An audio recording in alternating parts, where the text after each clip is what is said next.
युवाओं को देश की रीढ़ की हड्डी कहा जाता है और जो युवा है वो बहुत ज़्यादा कंट्रीब्यूट करते हैं देश की स्ट्रेंथनिंग में।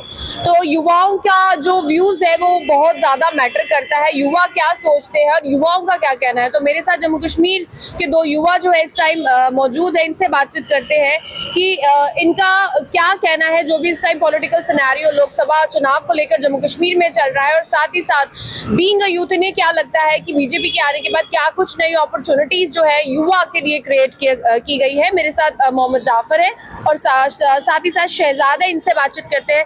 जाफर, आपसे जानना चाहेंगे कि बीइंग अ यूथ आपको क्या लगता है कि युवाओं के लिए बीजेपी ने क्या कुछ जो एक सेक्टर है क्रिएट किया है एम्प्लॉयमेंट के हवाले से? बहुत बहुत शुक्रिया आपका। बीइंग अ यूथ पे अगर हम बात करें, 2014 के बाद मरकज में भाजपा सरकार है, बड़े बड़े दावे किए गए यहाँ पर। आप जो जॉब्स को लेकर बड़े बड़े दावे किए गए और आपने देखा पीछे यहाँ पर स्कैम्स भी किस तरह से सामने आए।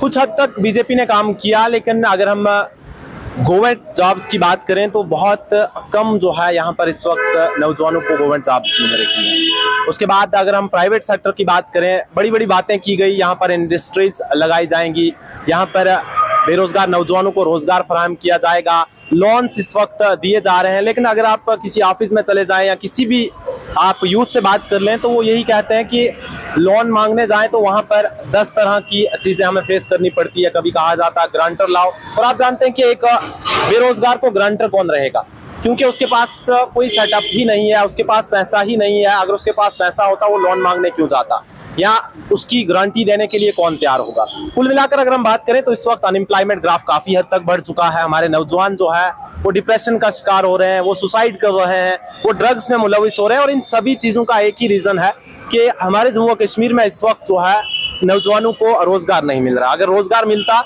या फिर उन्हें कहीं प्राइवेट सेक्टर में ही कोई ऐसी अपॉर्चुनिटीज मिलती तो शायद वो इस तरह से इस वक्त ड्रग्स का शिकार नहीं हो रहे होते। आपने देखा होगा आए रोज हम भी सुनते हैं कि कोई ना कोई ड्रग्स की वजह से मर रहा है। सबसे पहले हमें ये सोचना है कि हमारा यूथ ड्रग्स में क्यों जा रहा है, वो ड्रग्स क्यों ले रहा है, उससे क्या मजबूरी है। जब इन चीजों पर हम देखेंगे, जब हम डीपली इन पर स्टडी करेंगे, तब जाकर पता चलता है कि हमारे यहाँ रोजगार ही नहीं है। तो मैं तो यही कहना चाहूंगा कि अब जिस तरह से लोकसभा इलेक्शंस चल रहे हैं, लोग भी चैन चाहते हैं, लोग भी चाहते हैं कि बदलाव हो, और देखा जाएगा जब रिजल्ट सामने आएंगे लोकसभा इंतखाबात के कितना बदलाव होगा। और उसके बाद अगर भाजपा फिर से सत्ता में आती है, इक़्तिदार में आती है, उसके बाद नौजवानों के लिए किस तरह से काम किया जाएगा ये भी उसी वक्त देखा जाएगा। 4 जून के जब नतीजे सामने आएंगे उसके बाद ही देखा जाएगा कि किस तरह से ये सरकार जम्मू कश्मीर के नौजवानों के लिए काम करेगी। चलिए, शहजाद भी मेरे साथ है, इनसे बातचीत करते हैं। शहजाद, आपको क्या लगता है कि जो जम्मू कश्मीर का युवा है उनका रुझान जो है किस पार्टी की तरफ? बहुत बहुत शुक्रिया आपका। सबसे पहले जम्मू कश्मीर के साथ साथ मुल्क भर में इस वक्त लोकसभा इलेक्शन चल रहे हैं। पार्टियां हर बार इलेक्शन के दौरान मैनिफेस्टो बड़े बड़े लाती हैं, लेकिन आपने देखा होगा इस वक्त लोकसभा इलेक्शन चल रहे हैं, कोई भी पार्टी मैनिफेस्टो की बात नहीं कर रही। आपने अगर देखा होगा जम्मू कश्मीर में पीडीपी को हो, नेशनल कांफ्रेंस हो, बीजेपी हो, उन लोगों का एक ही मुद्दा है।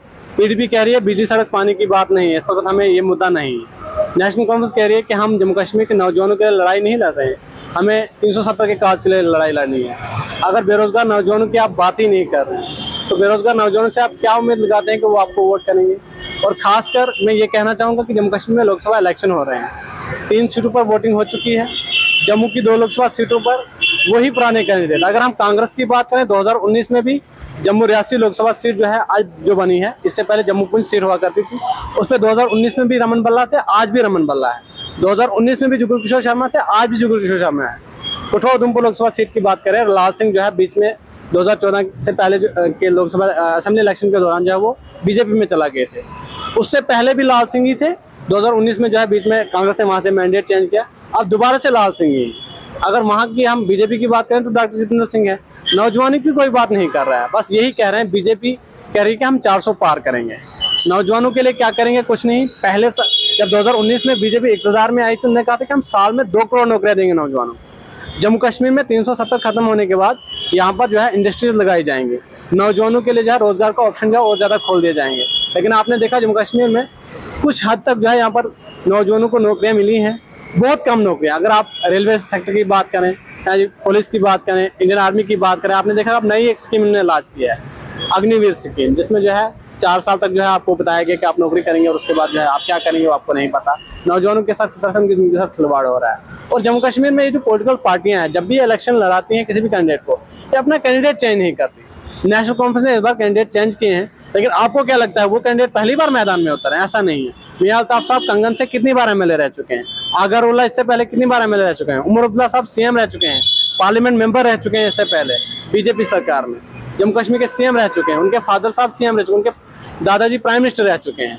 तो जम्मू कश्मीर में बदला क्या? नौजवानों को किसको मौका मिला? अपनी पार्टी की बात करें, डीपीएपी की बात करें, किसी नौजवान को मौका नहीं मिला। लेकिन जम्मू कश्मीर के नौजवानों को सोचना है कि उनकी भलाई के लिए कौन अच्छा काम करेगा। उनके साथ जो वादे किए जाते हैं इलेक्शन के दौरान, मैं यहाँ पर यह भी कहूंगा कि नौजवानों की भी गलती है, वोटर्स की भी गलती है।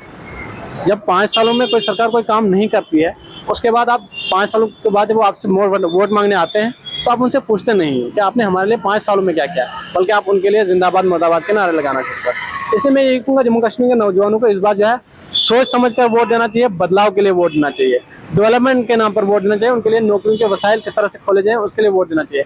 जरूरी नहीं है कि आप लोगों को गवर्नमेंट जॉब मिले।